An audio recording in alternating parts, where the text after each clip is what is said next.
Hello, this is the My Artifact episode number 274. आजची तारीख आहे 28 नोव्हेंबर 2015. आता वाजले करीब रात्रीचे 11:15. आज स्पेशल काय, आज काय नाही. आज सकाळी उठलो. आज अल्फॉन्सामध्ये विज्ञान प्रदर्शनी जाण्याचा प्रोग्राम बनला होता. ॲक्च्युली कालच बनला होता. तर मला वाटलं खूप जण येईन, काफी मजा येईन वगैरे वगैरे. बट नंतर गेलो तर कोणीच नव्हतं, कोणीच रेडी नव्हतं. सगळे जे पेपर आणि मग सगळेजण नाही म्हणल्यावर मग विशाल पण म्हणे राहू दे म्हणे. तर त्यामुळे आजचं माझं जिम पण कॅन्सल झालं आणि अल्फॉन्सामधलं विज्ञान प्रदर्शनी हेही कॅन्सल झालं. तर तेव्हा मला एक गोष्ट कळली का जेव्हा मित्र नाही म्हणतात तेव्हा प्लॅन काहून कॅन्सल होतात. ॲक्च्युली मी नेहमी डिच करायचो माझ्या मित्रांना मी नाही येत म्हणून, आणि त्याचा मला काही वाईट इफेक्ट होत नव्हता कारण जो माझ्यापाशी इंटरेस्टिंग पॉईंट होता more than that is already present of me. तर त्यामुळे मी जस्ट इग्नोर करत होतो. जेव्हा विशाल नव्हता मला मग ग्रुपमध्ये राहूशा पण वाटत नव्हता. अशा प्रकारे मी असं रिझन सांगितलं होतं वाय. तर तिथं आम्हाला कळलं का असं डिच केल्याने काय होते यार अदर पर्सनवर. तर मी असं कधी ना करीन. ॲक्च्युली मी पहिलेच सांगून देईन का येत आहे का नाही, आणि मग नंतरच समजा नाही असेल तर पहिलेपासून सांगून द्यायचं नाही माझं नाही जमत, तुम्ही चालले जा. सो अशा प्रकारे म्हणून दिलं तर ते पण एक सिक्युअर राहते का आता हा बंदा येऊन न राहिला तर मग आपण आपले काही ना काही जुगाड लावावं.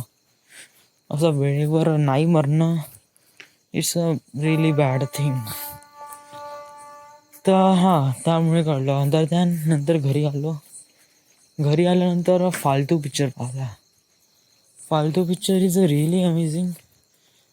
मी नियर अबाउट 2012 बघितलं मी फालतू पिक्चर, आणि त्याच्यापासून आता बघितला. तो पिक्चर मला नेहमीपासूनच पाहायचा होता, बट मला केव्हाच चान्स भेटला नाही. तो टी व्हीवर पण खूप कमी यायचा आणि कोणापाशी तो पिक्चर होता पण नाही फालतू. त्यामुळे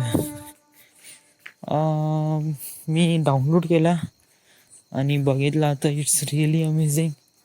खूप काही शिकायला भेटलं त्याच्याकडून का असा पासिंगसाठी नियर अबाउट 30-35% लागून जातात, पण ॲडमिशन करायच्या वेळेस 70 अबव% पीपललाच एंट्री देतात. आणि मग बाकीचे लोक ज्यांना 69% आले त्यांना का त्याला 40-50% आले त्याचं का काहीच नाही. नाही त्यांना पुन्हा अटेम्प्ट करता येत आणि नाही त्यांना कोणत्या कॉलेजमध्ये ॲडमिशन पण नाही भेटत. इट्स काइंड ऑफ स्टोरी जे रिअलिस्टिक दर्शवते एज्युकेशन सिस्टीमचं की what is wrong what is right. आपण नॉर्मल सिटीमध्ये राहतो त्यामुळे आपल्याला याचा इफेक्ट तेवढा जास्त दिसून येत नाही. हार्डली आपण 40-50% जरी घेतले ना तरी नाही चांगल्या कॉलेजमध्ये पण कोणत्या ना कोणत्या कॉलेजमध्ये होऊन जाईल, आणि तरीही नाही झालं तर काही ना काही डोनेशन देऊनही होऊन जाते. बट मुंबई आणि दिल्लीसारख्या सिटीमध्ये हे सिच्युएशन बहुत रॉंग आहे. तिथे पर्सेंटेज मॅटर करते, आणि पर्सेंटेज सुटल्यानंतर मग मॅटर करते पैसा, आणि तिथे मग पैसा मग करोडोनी फेड जाते, बहुत करोडोनी. मग तू करोडाचा मुलगा असून तू का 35% घेणं बेटा, तुला तर IIT कॉलेजमध्ये पण ॲडमिशन भेटते. एवढं आहे एज्युकेशन सिस्टीम. काही ना काही फ्लेक्सिबलॅलिटी आहे, बट त्याच्यामध्ये मास अमाऊंट ऑफ मुलं म्हणजे याच्याबद्दल स्टोरी सांगितल्या, आणि मला शिकवलं आहे का जेव्हा मी माझी लाईफ आता पुढे कशी राहणार. It's really struggle, coffee hard way आहे हा, आणि याला मी हार्ड वेला म्हणजे या टार्गेटला अचीव करण्यासाठी हा जो वे मी चूज केला आहे तो it is really hard, more than hard. तर त्याच्यासाठी मी हिंमत जुळवत आहे, आणि फालतूसारखी मूवी मला इन्स्पायर करत आहे एव्हरी टाईम. की कशा प्रकारे लोकांसोबत डील करायचा. सर्वात तिथे गेला सर्वात महत्त्वाचा दुश्मन राहीन तो आहे मी, स्वतः मी. बाकी कोणी काही म्हणणार नाही, स्वतः मी. ऑफकोर्स मला स्वतःला पहिले स्वतःला मारावं लागेल. त्यामुळे मी तिथे नवीन जन्म घेऊ शकतो आणि तिथून मी आपली डेस्टिनी अचीव करू शकतो. तिथे सर्वात मोठा विलन मीच राहणार आहे. छोटंसं काही झालं का, मी अशा वातावरणात नाही राहिलो आहे ना. आम्ही कसे एकदम वर्धा शहरातले लोक, काफी पोलाइटली चांगल्याने बोलणारे, चांगल्याने राहणारे लोक आहे. आम्ही जास्त एवढे इंटेन्स डीपमध्ये जात नाही आणि नेहमी इथे खुशी असते. बट मोठ्या शहरामध्ये हे वातावरण काफी वेगळं असते. तिथे नाही म्हणजे नाही आणि हो म्हणजे हो. आणि अशा परिस्थितीमध्ये मी तिथे मूवी बनवत चाललो आहे, अशा करिअर फील्डमध्ये जिथे की it's a really tough to get. तिथे एवढं कळते का ॲक्टिंग करणं आसान आहे, ॲक्टिंग के लिए काम मिलना मुश्किल है. And that is right thing. मी दोन्ही बाजूने विचार करून पाहिला की ॲक्टिंगसाठी एवढे सारे लोक काऊन आहे आणि त्यांना असं काम का नाही भेटत. मी बोथ वेनी विचार करून बघितला तर मला फाइंड आउट हेच भेटलं की ॲक्टिंगसाठी किंवा ॲक्टरसाठी रिक्रुटमेंट बहुत कमी निघते. मी ॲक्च्युली आर्टिफॅक्ट एपिसोडमध्ये हे ऑलरेडी सांगितलं आहे का कशा प्रकारे आहे का आहे. फालतू picture is a nice movie. Than me जेवण केलं, नंतर विशालचा कॉल आला. विशाल म्हणे मला गणेश टॉकीजमध्ये सोडून दे म्हणे. तर हो की मी गणेश टॉकीजमध्ये सोडून देतो म्हणलं. तर त्या मग त्याच्या घरी गेलो. तो म्हणे चाल म्हणे पिक्चर पाहिला, कोणता प्रेम रतन धन पायो. काऊन रे बेटा. तर राहुल आणि त्याची गर्लफ्रेंड ते पण येऊन राहिली आणि देसे की मला पण चाल, आता तू पण येऊन राहिली माझ्यापाशी गाडी नाही तर तू पण ये बा. मला तो पिक्चर पाहायचा नव्हता. आता चला म्हणलं आता आहेच. तर मी गेलो तिथे, पिक्चर बघितला. आता बघितला म्हणजे प्रेमरतन पाहिला नाही, त्याच्याबद्दल दुसरा बघितला, तमाशा मूवी बघितला. आणि Tamasha movie is really nice movie. Imtiaz अलीने रॉकस्टार मूवी, इम्तियाज अलीने 2 मूवी बनवल्या, माहीत नाही किती बनवल्या, पण मी कम्पेअर करतो. मला जे माहीत आहे रॉकस्टार आणि ही तमाशा, याच्यामध्ये मी रॉकस्टार इज अ नाईस. रॉकस्टारमध्ये काफी माहोल आहे, त्याच्यात डीप लव इलॉबरेट केला आहे काफी प्रिसाइजली आणि त्याच्यामध्ये काफी फील होते यार रॉकस्टारमध्ये. बट तमाशामध्ये हे सिच्युएशन काफी वेगळी आहे. याच्यामध्ये फील नाही होत का लव वगैरे असं फील नाही होत. याच्यामध्ये इम्तियाज अलीची एक नवीनच स्टोरी त्याच्यात ॲड करून टाकली आहे, जे की रेप्रेझेंट करते different character for the different situation. एक बंदा कोणातरी सिच्युएशनमध्ये खूप फ्री असते, खूप आझाद पंछी की तरह बस काही करू शकते, आणि त्याची रिअल लाईफ एवढी सडेल असते का बहुत. एक त्या पंछीसोबत एका प्रेमिकेला, एका मुलीला त्या पंछीसोबत प्यार होते. बट जेव्हा तिला माहीत पडते का तो पंछी नसून तो एक झाड आहे जे जसा तसा वागतो, जसं म्हणलं तसं करतो, एक गुलाम अशा प्रकारे आहे, तर तिला वाईट वाटते. आणि जेव्हा ती म्हणते त्याला तो टच होते. It's kind of story man. तो रेप्रेझेंट केला आहे त्या फिल्ममध्ये ओनली रणबीर कपूरला, त्याच्या कॅरेक्टरलाच. मी माहीत आहे रॉकस्टारमध्ये पण त्यालाच रेप्रेझेंट केलं होतं. डझंट माइंड, ओके ठीक आहे. बट मॉरल हा रिप्रेझेंट करते की okay it is good, but it is not good as. मी यांच्या अगोदर पण इम्तियाज अलीची नाही, पण या दोघांची मूवी बघितली आहे, YGHD, Yeh Jawaani Hai Deewani. It's a really nice movie. यांनी काफी इन्स्पायर करते की तुम्ही वर्ल्ड वाईड फिरा आणि जगामध्ये किती सारी हॅपीनेस आहे, तुम्ही त्याला फक्त फाइंड आउट करा.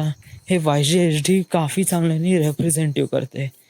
बट तमाशा मूवी मला वाटलं तशा प्रकारची सिच्युएशन क्रिएट करू शकते जे YGSG मध्ये झाले आहे.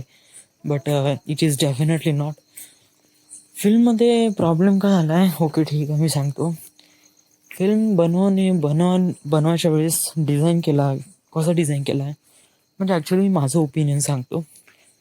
जे कॉर्सिकामधला सीन आहे, कॉर्सिकामध्ये 7 दिवस ते लोकजण सोबत राहतात आणि 7 दिवस ते एकमेकांबद्दल घंटा काही जाणून घेत नाही आणि नुसते एकमेकांपासून नेहमी एकदम फ्रीली वागतात. बहुत फ्रीली वागतात हे दोघंजण आणि शिवा देतात, गाली देतात आणि इवन त्या दोघांचं नाव पण नाही माहीत.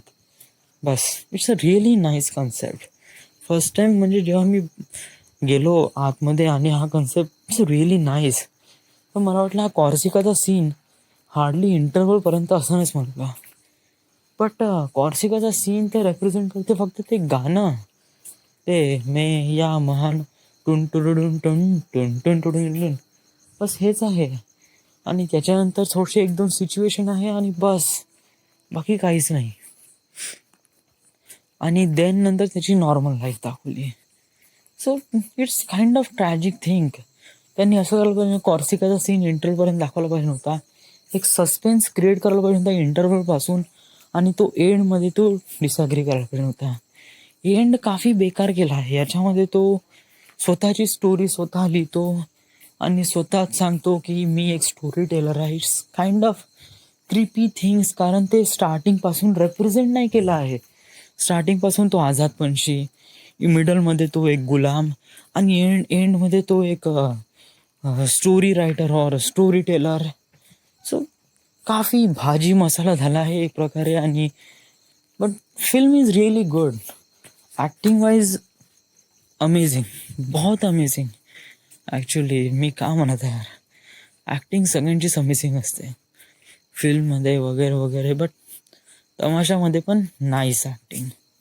ॲक्च्युली दीपिका पादुकोणचा इथे खूप कमी कास्ट झाला आहे. खूप कमी नाही, ठीक आहे, बट हिला इतका जास्त फोकस नाही केला गेला आहे जेवढा रणबीर कपूरला केला आहे. But as an Imtiaz Ali movie hero is a preference for me, so I can understand what is ill deal. So Ranbir कपूरची acting is a really nice. एक काय जस्ट सेकंडमध्ये इमोशन चेंज, अँगर, then very polite, then really sexy women. So that is the emotion deal with that stuff is a really amazing casting by Ranbir Kapoor in this movie. Really amazing. Film is good. मी किती star त्याला भेटेन. Story become nice for me when जेव्हा मी टॉकीजच्या बाहेर निघतो तेव्हा थोडं चांगलं वाटते. बट टॉकीजमधून बाहेर आल्यावर असं वाटतच नाही का फिल्म बघितली म्हणून. सो मी काफी विचार केला, but it is not like that movie. अशी की माझी बायनरी कोड मूवी आहे, ते नेहमी जॅलस करते. ती जॅलस करते का टीनेजर्सला, का why we can do in that position, why we are not smart enough. So मला वाटते की binary code is an really nice against the Tamasha. But तमाशा इज अ रिअली गुड. म्हणजे एवढे काही वाईट वगैरे नाही, ठीक आहे यार, त्यांचा बजेट आहे काय, बट त्यांनी अजून चांगलं बनवलं असतं. पण याच्यात स्टोरी त्यांनी बरोबर चॉईस नाही केली आहे. इम्तियाज अलीची जी पहिली मूवी आहे रॉकस्टार, त्या रॉकस्टार मूवीसाठी त्या इम्तियाज अलीनी स्ट्रगल केलं आणि ती मूवी बनवली आणि ती मूवी रिअली खास होती यार, रिअली फॅन्टॅस्टिक होती मूवी. याच्यानंतर इम्तियाज अलीला चांगली पॉप्युलॅरिटी भेटली, खूप सारे जण त्याला ओळखू लागले. मग त्यांनी स्वतःचा काहीतरी दिमाग लावून एक अजून मूवी बनवली तमाशा. पण याच्यात तेवढा काही खास वाटलं नाही. प्रमोशन तर खूप चांगलं केलं, but it is not a big deal. मला वाटलं होतं की तमाशा मूवी क्रॅक करण म्हणून, पण फिल्ममधली गर्दी आणि रेटिंग पाहून तर मला नाही वाटत का नाही, हा कमवून तर सही, बट 2-3 वेळा जाणारे लोक ते डिसअपॉइंटमेंट होऊन जाईन यांच्या थ्रू. ओके झन दे इज इट. नंतर काय नाही, नंतर घरी आलो, खूप थकून होतो, पाणी भरलं, लेटलो, जेवण केलं, थोडासा बिग बॉस पाहिला आणि आता फिरून राहिलो. So this is the my artefact episode number 274. Right now we are at Wardha, Maharashtra. Thank you.